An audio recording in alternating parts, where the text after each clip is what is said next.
ছাত্রদলের ৪৬তম প্রতিষ্ঠাবার্ষিকী উপলক্ষে ঠাকুরগাঁও শহরের পাবলিক পাঠাগার মাঠে জেলা ছাত্রদল আয়োজন করে সমাবেশের।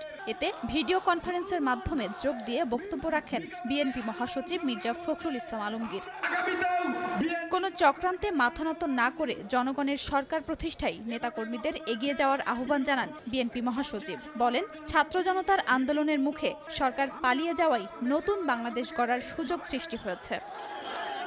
এদিকে বাগেরহাটের মোড়লগঞ্জের সংবর্ধনা অনুষ্ঠানে বিএনপির স্থায়ী কমিটির সদস্য ডক্টর মঈন খান বলেন, তরুণদের যোগ্য করে গড়ে তুলতে কাজ করছেন তারেক রহমান। কোন অবস্থাতেই আন্দোলনের ফসলকে কেউ একা একা ঘরে নিয়ে যাওয়ার চেষ্টা করবেন, সেটি দেশের মানুষ কখনোই হতে দিবে না। এই আন্দোলন সবার আন্দোলন, এই বিজয় সবার বিজয়। কাজেই স্বৈরাচার পালিয়েছে ৫ই আগস্ট ২৪-এ মনে রাখতে হবে, জনগণের অধিকার আদায় করার যে আন্দোলন চলছে গত ১৬ বৎসর যাবৎ, সেই অধিকার আদায় না হওয়া পর্যন্ত জনগণ কিন্তু তার আন্দোলন থামাবে না।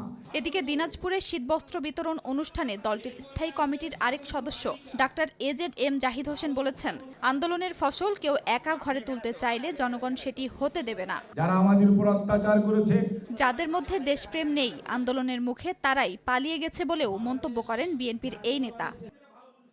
খাদিজা স্বপ্না, সময় সংবাদ।